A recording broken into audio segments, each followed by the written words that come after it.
बिस्मिल्लाहिर्रहमानिर्रहीम। अस्सलाम वालेकुम रहमतुल्लाहि व बरकातुहू। मैं हूँ रहमतुल्लाह ग्वादरी। मैं आज ये सुनाऊँगा, जैसे सुनिए क्या लिखा हुआ।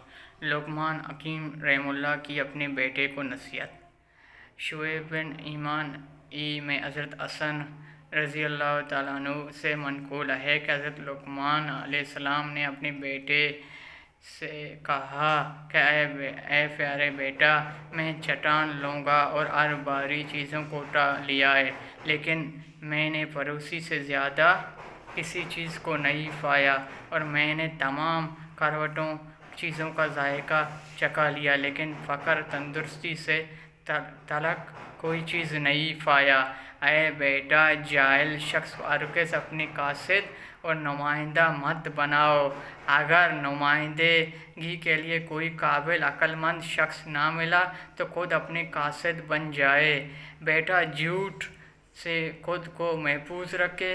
ये जड़ियों की गोश्तों को माना नहायत मरगूब थोड़ा सा झूठ इंसान को देता है। ऐ बेटा, जनाजा में शिरकत किया करो। शादी की तकरीबन शिरकत से परहेज़ करो, क्योंकि जनाज़ों की शिरकत तुझे आखिरत की याद दिलाते है, और शादियों में शिरकत दुनिया की ख्वाहिश को जन्म देगा और होता है। दोबारा सैर होकर मत खाया करो। इस सूरत में कुत्तों को डाल देना खाने से बेहतर है। बेटा, ना अपने शेरीन बन कर लोगों तुझे निकाल जाए, और ना इतने। यह था। आप लोगों को अच्छा लगा मेरे चैनल को सब्सक्राइब करें, लाइक करें, शेयर करें, बेल आइकन की बटन दबाएं। अभी मुझे इजाज़त दीजिए। अल्लाह हाफ़िज़।